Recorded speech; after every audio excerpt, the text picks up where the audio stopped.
What is up, Packers fans? Happy Saturday. Welcome into an all-new episode of the Pack-A-Day Podcast. I am your host, Andy Herman. You can follow me on Twitter at Andy Herman NFL. You can find the podcast at Pack-A-Day Podcast. We are presented today by Luiges Pizza. A huge thank you to Luiges for sponsoring our draft content all weekend long. We're going to be going today over our day 2 review and our day 3 preview. It feels crazy to me that we are already on day 3, and it is here Saturday, rounds 4, 5, 6, and 7. And then, of course, you jump right into undrafted free agency. We've got a ton to get into. Again, we're going to be breaking down everything that Green Bay did on day 2, some of the key picks that were made throughout the course of day 2. And then, of course, what Green Bay might be able to accomplish on day 3 as well. We've got a lot to get into. Before we get in there, first of all, again, as I mentioned, a thank you to Luiges Pizza. I did have my ultra thin and crispy pepperoni pizza prior to the draft on Friday. It was delicious. It had the crispy crust. The cheese is what separates. Actually, it's the cheese and the sauce, if I'm being honest. The cheese is always insanely delicious. It is just the right, perfect mozzarella that you want on any sort of pizza. And then the sauce. I don't know what they do with the sauce. It is sweet, but yet it has a little bit of obviously salt and a little bit of just that perfect tomato-y bite that you want from it. It's got a little spice to it too. It's just everything about it is absolutely perfect.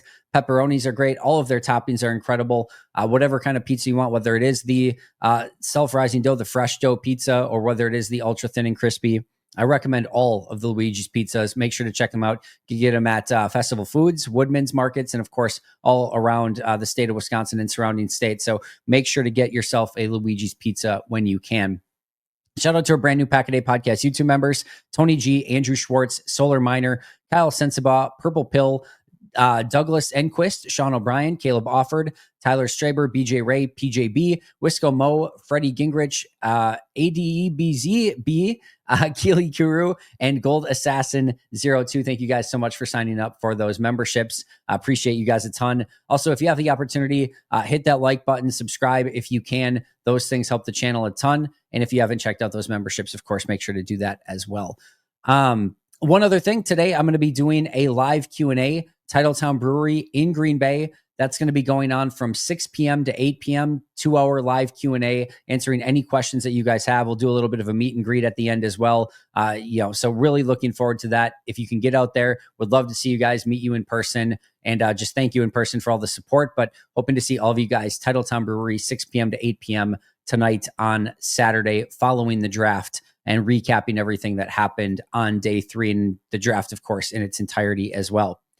All right, overarching feels from day 2. I would use the word uneven, certainly unpredictable, and maybe a little bit unbalanced, and that kind of guess goes with uneven as well. But I would not have expected certainly 2 offensive players to go already with Matthew Golden, who they selected. I would not necessarily have expected doubling up at wide receiver. Apparently neither did Brian Gutekunst, because he said flat out, I did not expect to come up here talking to you guys about 2 wide receivers. That's, I don't think, the direction that they were exactly planning on. But that's what they ended up with. You end up with 0 defensive picks on the first day, 2 days of the draft. You end up with 3 offensive players, including 2 wide receivers and an offensive tackle. I think if most people were to probably weigh out the needs of Green Bay going into this draft, which is not what you want to attack a draft doing, is attacking needs. But if most people would have weighed them out, pass rush would have been very high on that list. Corner would have been very high on that list. Wide receiver would have been high on that list. And then, probably, again, some sort of run-stopping defensive tackle, and then some depth along the offensive line. If I would have told people that they came away with no wide receivers in the first 3 rounds, people probably would have been upset. I think that would have probably got to people, that they didn't draft a wide receiver at all on day 1 or 2 of the draft. However, I don't know that anyone was necessarily begging for 2 wide receivers. I do think there's been a lot of appetite for corner and or for, obviously any of the, defensive line positions, whether that be defensive end or defensive tackle. So that is definitely something that, again, you would have maybe expected a little bit more of, but just did not get in this situation. And that's where I think it just comes away feeling a little bit uneven when it comes to 3 offensive players and no defensive players. I will say that I think one of the things that's underrated just about this draft in general is I do think offensive line was a greater need than maybe some people were sort of defining it as. I know they went out and got Aaron Banks in free agency, but what I will say is this offensive line going into the draft was really 6 players deep. And that's not to take away from Kadeem Telford or Travis Glover or Jacob Monk, maybe even a Donovan Jennings, who I think have the ability to promote into better players this year and maybe into higher positions on that depth chart. But as of right now, I don't know that you want to count on any of them. Our last indication was that the first 2 up off the bench when some injuries hit after, of course, Jordan Morgan was out and you had some injuries on the line. It was Travis Glover and then Kadeem Telford. And both of those did not go well. Now, Philly is about the worst case scenario for that to happen against. And Philly has an unbelievable defensive line in a playoff game on the road, not getting reps throughout the week. That's about as awful of a situation that you could possibly have to come into. But they were not up to the task. And I don't think you want to go into the season hoping that they're going to be now up to that task. You can never, ever, ever have enough depth and talent along the offensive line. And you're going to probably need 7 offensive linemen at some point this year. Probably more than that. Green Bay got pretty lucky along the offensive line until the playoffs last year. But you're probably going to need 7 offensive linemen. And I felt comfortable with 6 going into the draft. So the fact that you are going to need that through the course of the season and want that 7th guy, I think this was a bit of an underrated position by most people. And it's one of those things where we saw it against Philly. And it's all fine that you got your 6 guys that are ready to go right now. It's all fine and well until 2 guys go down. Just 2. Just 2 along the offensive line go down. And Travis Glover or Jacob Monk or Kadeem Telford are now one of your full-time starters along the offensive line. And then it becomes a major problem. And we have seen this in the past, whether it be with Kyle Murphy, Byron Bell, Alex Light. We can go on and on. What was it? Justin McCrary, players that just could not hold their own on the offensive line, and it crumbles everything. It hurts Josh Jacobs extensively. It hurts your passing game, which hurts your wide receiver. It's just like everything crumbles when you don't have that protection up front. I'm not defending or saying that Anthony Belton was a 1A choice at that spot. We're going to go over that here more in just a moment. But what I will say is I do think that offensive line spot was a much bigger need, is maybe aggressive or strong, but I would honestly just say it is a bigger need than what people defined it as.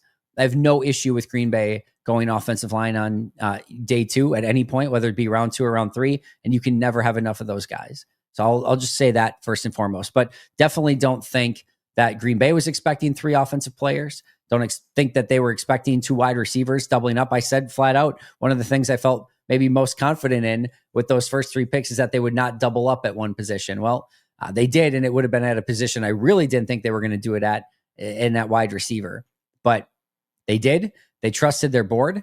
And if you want to get into some of my real deep philosophical conversations about this, I go to my gut reactions one. I spent a lot of time kind of talking about some of these things just to kind of recap them really quick. But you can, again, check them out in greater detail on my immediate reactions video to both of these draft picks. Number one is I will just say the board doesn't always go exactly the way that you want it to. You can choose your own adventure to some way, but you can't always control what players are going to fall to you at what positions. You have to let the board a lot of times come to you naturally.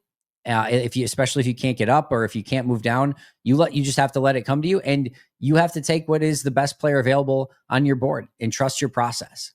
I don't think any team quite trusts their process as much as Green Bay. I'm not saying that's going to always get perfect results. I'm not saying it's infallible. I'm not saying they can't make mistakes. I'm not saying it gives them a blank check to make poor decisions. But I love the fact that they're convicted in their board and they are going to go with the selections, whether it's going to make the fans happy or not, whether it's going to be a position of quote unquote need or not. They are going to trust their board and try to get the best player available for the franchise. And say what you may about the player that they might end up with, what that output might end up being. But I love the overarching philosophy that they're going to put all this time, effort, and energy into their scouting process and the analytical process and putting that board together. If you do all of that, and you get to draft day and the guy on your board that it says to take is Anthony Belton, and you go 10 slots down to take a player at a different position because they play maybe more of a position of need, you didn't trust the process that you've put together up until this point. And of course, there's a law of diminishing returns. You have to be cognizant of it. If let's be real, okay? Let's be 100% real. If in round 4, Green Bay gets on the clock and the top player up on their board is a wide receiver, I'm sorry, but you can't do it. Green Bay is out of the wide receiver market from here on out. I don't care if Torrey Horton is available at any point. I don't care if Elik Eominar is there at any point. I don't care who your favorite receiver is. Deontay Thornton, guy I really like. You just can't take any more wide receivers. You're at your max capacity. Like first day of the draft, you have 205,000 wide receivers already. You can't take any more. I apologize. So yeah, that's not something they can do anymore. But I love the fact that they genuinely and generally, both of them, trust their board. It's better process more often than not. And again, the board does not always go your way. You can't predict what way that's going to go. And it's better more often, again, to go with the guy that's best there.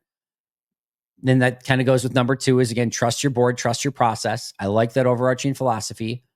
The next thing I'll say is, from an offensive line standpoint, there is a changing of the guard that's happening right now. And you always have to be on the pulse of the NFL and what's kind of happening. And we have seen Green Bay, I think, really start to transition into more of a Josh Jacobs style power running game.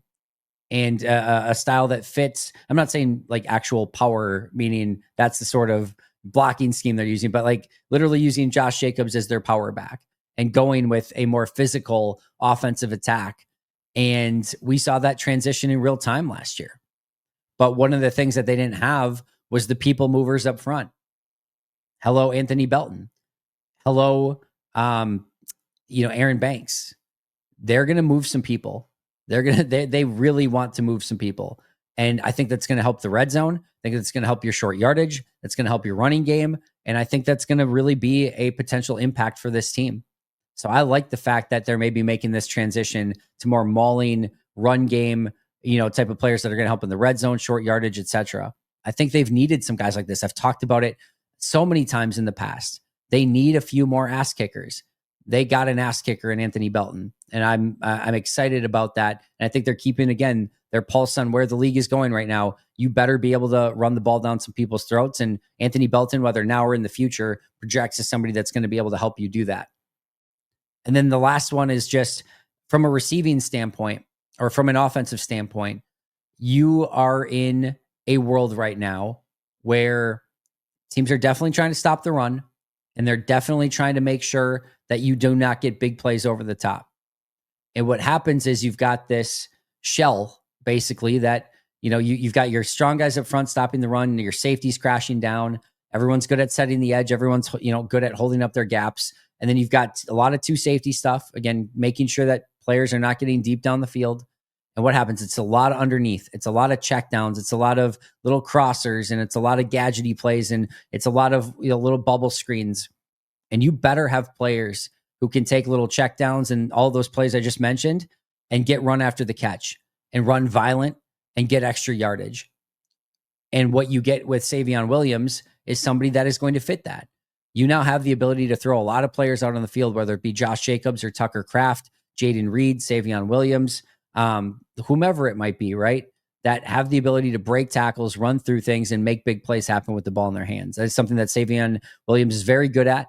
And I think he sort of fits a modern NFL where everything's underneath. All right, well, get those underneath wide receivers that can run after the catch really well. And Savon Williams definitely projects as somebody that can do that. So just kind of keeping their finger on the pulse of the league and kind of going in those directions that it's going in. I think their 2 second-round picks, the 2 day 2 picks really help with some of that, with a more mauling offensive attack along the line and a receiver that can be used in so many different ways that is so good with the ball in his hands and running after the catch, even regardless of how you get the ball in his hands. Of course, remember that before we get into our, kind of scouting reports here, the deep dives are going to be coming out this coming week. So we'll probably do, Sunday will be a recap of day 3. Monday will be kind of a recap and an all-encompassing look at the weekend as a whole. And then my guess is Tuesday will probably be your first deep dive into, your first round pick, in this case, Matthew Golden. And then, probably Wednesday is probably going to be Anthony Belton, and we'll go one day after the other with those deep dives. So look forward to those next week. If you're looking for the really intense content on all of these players, it's coming around the bend.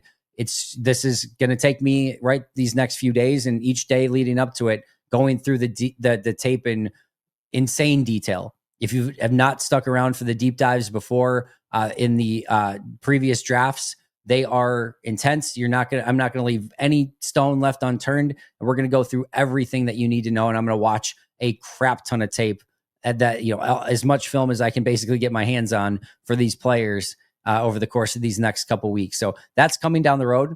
But just some quick notes here that I had on Anthony Belton, again, in my scouting report prior to him being drafted.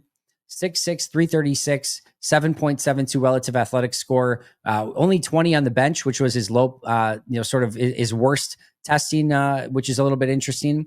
He's very much a Packers type. He does hit all the agility stuff and things like that. Now, I say that, but the size is definitely unique. This is the heaviest player that they now have on their team at 6'6", 336, and he's played much heavier than that in college in the past. That's a little bit new, but he hits a lot of the agility stuff that Green Bay normally looks for.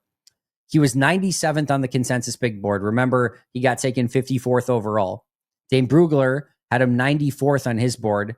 I'll say it one more time. He was taken 54th overall. And Daniel Jeremiah had him 118th on his big board. So this went against the normal consensus. One thing that Justice brought up, which I think is very noteworthy here, is Belton was somebody that was rising late in the process.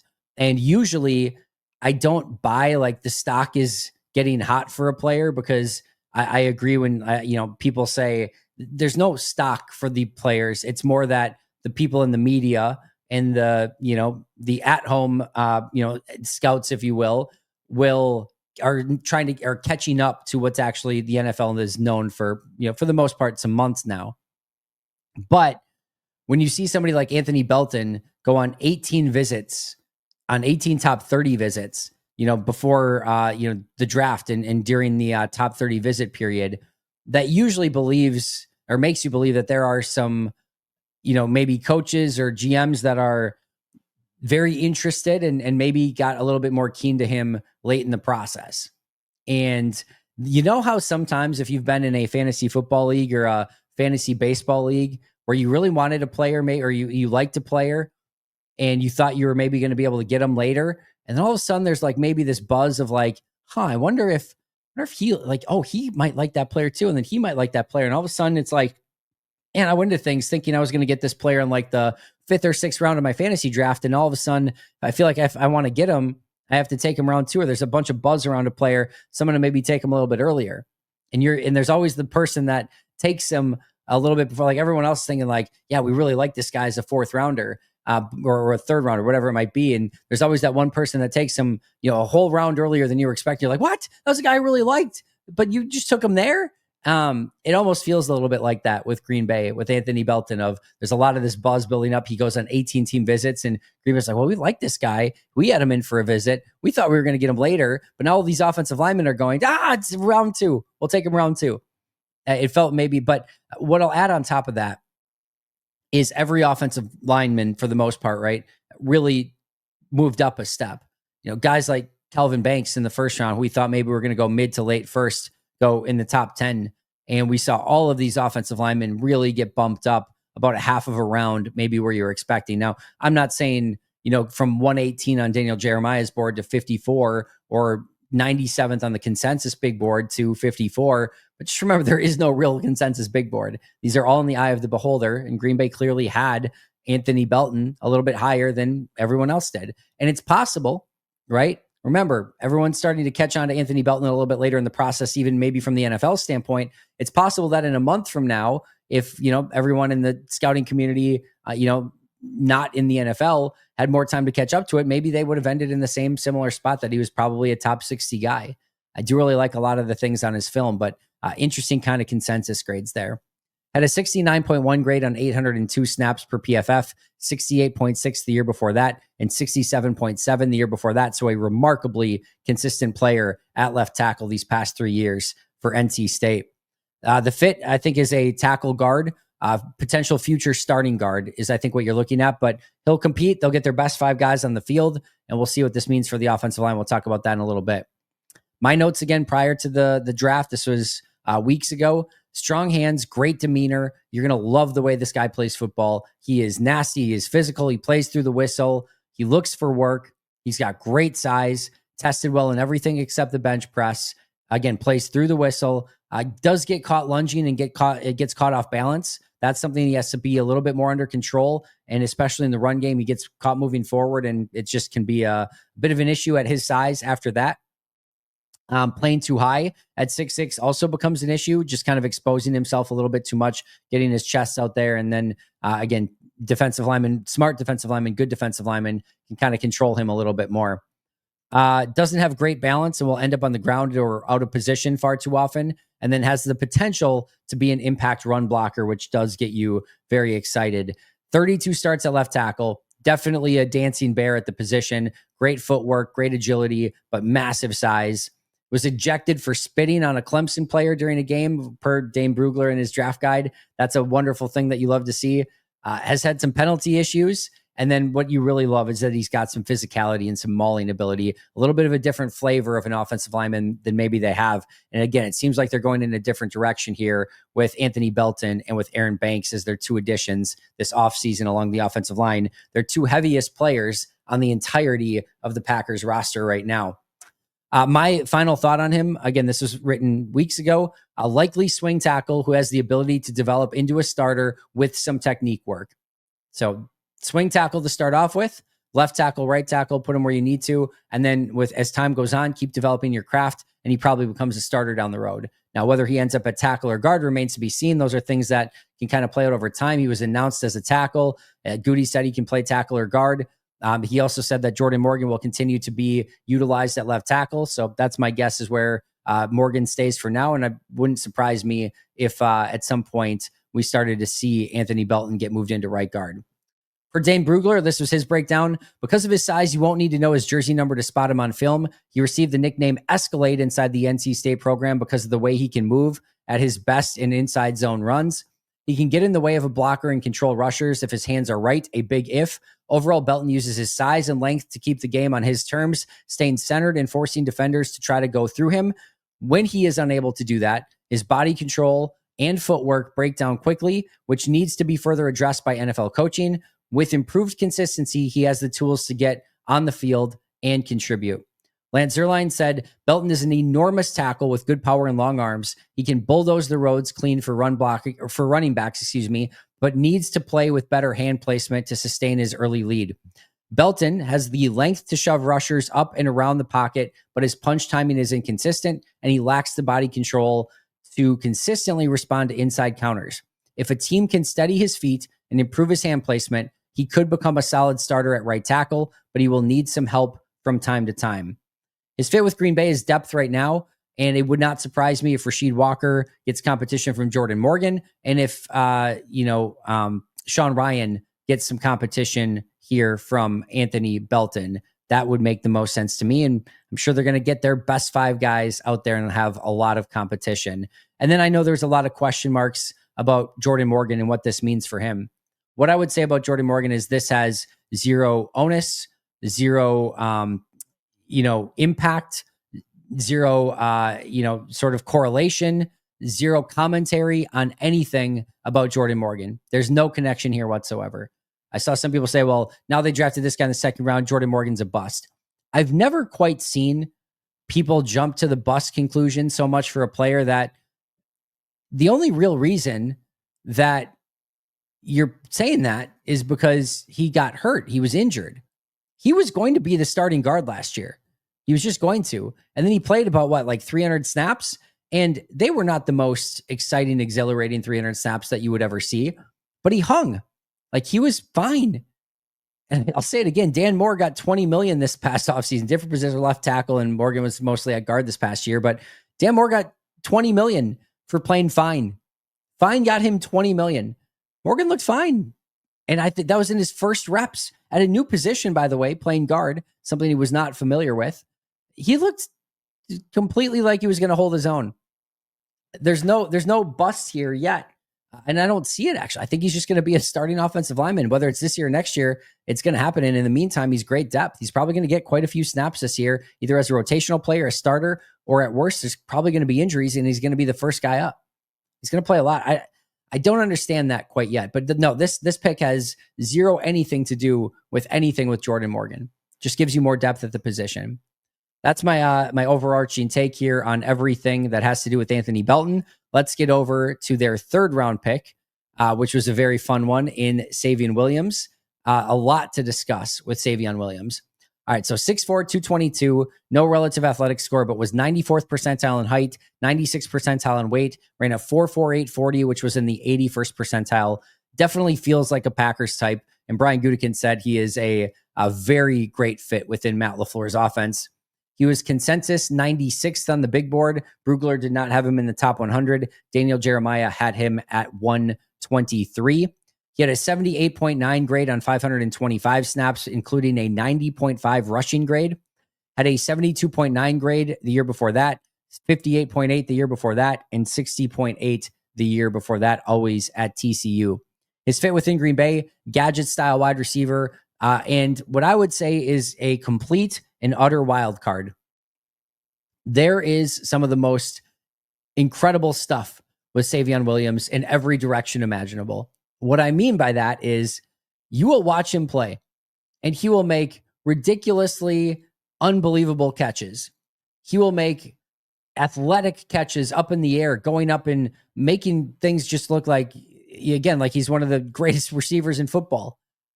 And then you will look at him at other times and he's like not tracking the ball correctly and the ball bounce off his hands on a simple catch, or it's like, just like, it's crazy.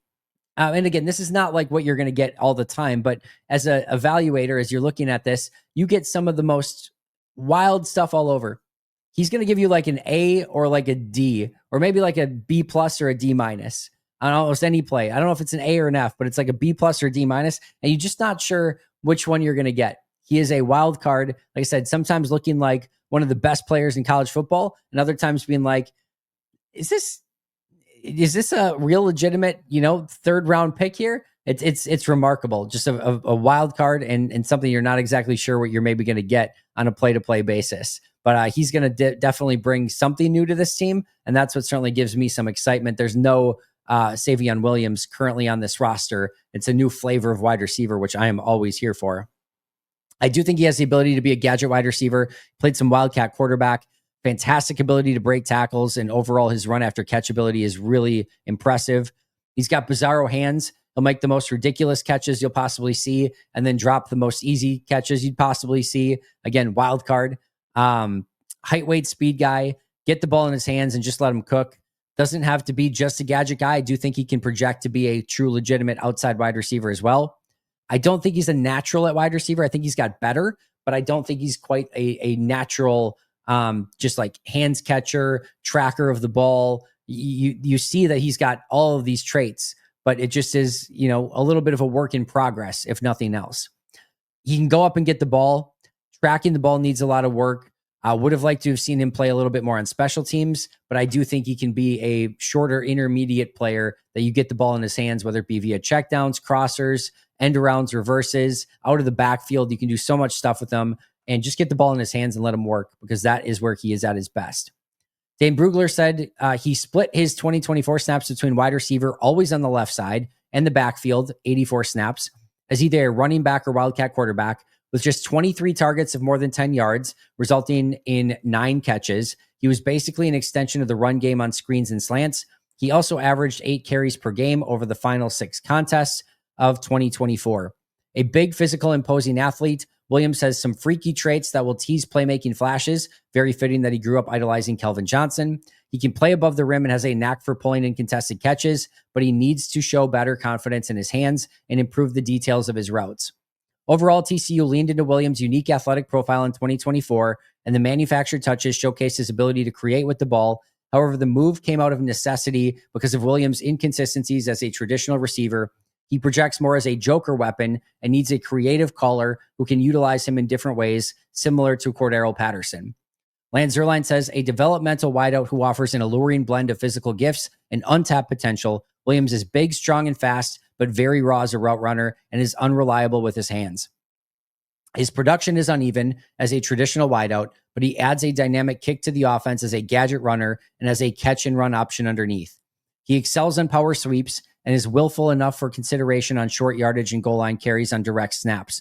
The ball skills can be hit or miss, but there are flashes to work with on tape. The difference between siren song or pot of gold could rest in Williams' technical development and the creativity of his play caller, which is a good thing because Green Bay has a very creative play caller. Fit with Green Bay, Goody said he's going to be a wide receiver that maybe can do some other stuff, but he said he's very excited to see what Matt LaFleur can do with them and thinks that creativity will come out. I think this is, again, a different, unique tool that they have and more wide receiver competition. On notice are the Packers wide receivers. You want snaps, you go out and earn them. You better have that urgency. There are way too many players right now that could potentially win spots. This is going to be, as Justice Mosqueda posted, the Joker breaking the pool cue in half and throwing it out there and saying, who wants this? I love it. They have every type of weapon imaginable. You've got gadget guys, you've got slot guys, outside guys, possession guys, deep guys, speed guys. You've got everything. You've got everything. So figure out ways to use them. You got 2 tight ends. You've got multiple running back types. You can do so many different things with this offense. You got run blocking types on the line, pass blocking types, maulers, non-maulers. Put it together the best way that it needs to be put together. But you have done, Goody's done everything to give every type of player imaginable that Matt LaFleur could want to run his offense. Positions that did not get selected on Saturday. We obviously broke down the 2 players they did select, but you did not get defensive end. You did not get defensive tackle. You did not get corner. You did not get anything on defense. Nose tackle is another one. Those are some interesting decisions. How about some players that could be available at those positions? If you're looking, you're probably 4th, 5th round for some of these guys. Some names to keep an eye on. There's actually a decent amount of edge rushers that are still there. Braden Swinson is a guy I really, really love. Jack Sawyer, Elijah Roberts, Kyle Kennard, Fadil Diggs, Barry Sorrell, Tyrion Ingram Dawkins, all very unique pass rushers that could fit for Green Bay. Defensive tackle, Joshua Farmer, Cam Horsley. Keep an eye on those 2. And then corner, Jason Marshall Jr., Bilal Cohn, and Micah Robinson are a few names to keep an eye on. Round 2, just in totality, some moves that I really liked, as much as it pains me to say. Luther Burden to the Bears. I think they've got DJ Moore and Roma Dunze on the outside. They kind of could use that slot guy. I think Luther Burden can do everything, but putting him in the slot. One player, though, that I will say that he did remind me of from a negative standpoint from time to time was Anthony Miller, the former Bears second-round receiver, who was a complete bust. I think Burden's way better, but I thought Anthony Miller was going to be awesome as well. So it is a little bit interesting. There's a little bit of that sort of same kind of player slot guy that just didn't really work out in the NFL. We'll see if they made the same mistake with Burden, or if I made the same mistake with Burden, because I liked them as well. But very interesting pick there at the early round 2 for the Bears. Donovan Ezeraku goes to the Cowboys. You know how much I love Ezeraku. JT Tuimalu goes to the Colts. It's a good fit for them. Ariante Ursary to the Texans. They're trying to remake that offensive line. I like that pick for them. Elijah Arroyo, the tight end for the Seahawks. He's going to give them a different move piece along that tight end position in Seattle. And then Jack Besh to the Raiders, some of my favorite round 2 selections.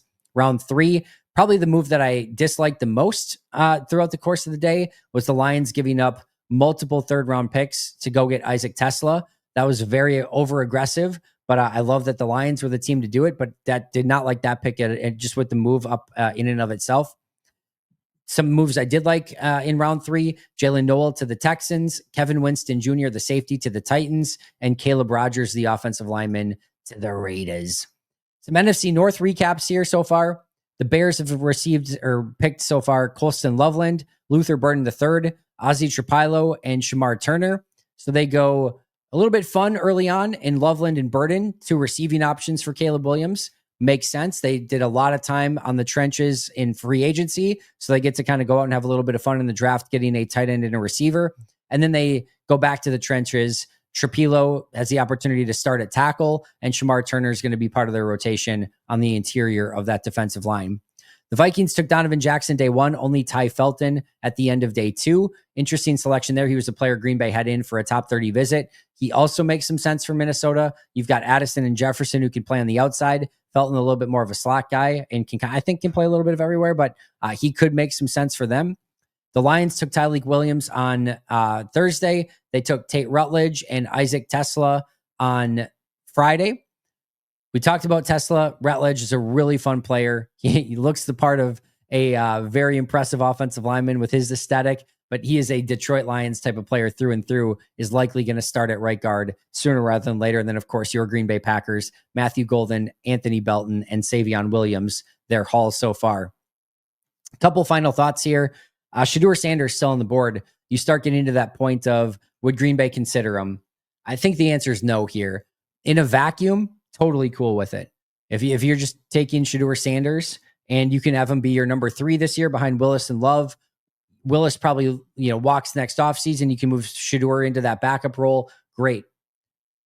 I don't get a feel that he and or his dad are going to be too thrilled with being a number 3 quarterback. I don't think they're going to be thrilled with being a number 2 quarterback. And if Green Bay doesn't give him opportunity, then you have drama. And this is a player that's already going to come with a little bit of being eccentric or whatever it might be. And that stuff flies when you're a starter, where you might be a big time contributor. When you're a number 3 quarterback, teams don't want to take that on. They don't want to add any media attention. They don't want to add any drama or whatever it might be. That's not what they're looking for. It is if you're a really talented player, and Shedeur Sanders is, but if he's just going to be a third stringer or a backup anyway, you're sometimes better off going in a different direction. And clearly the NFL did not view him as a starting caliber quarterback.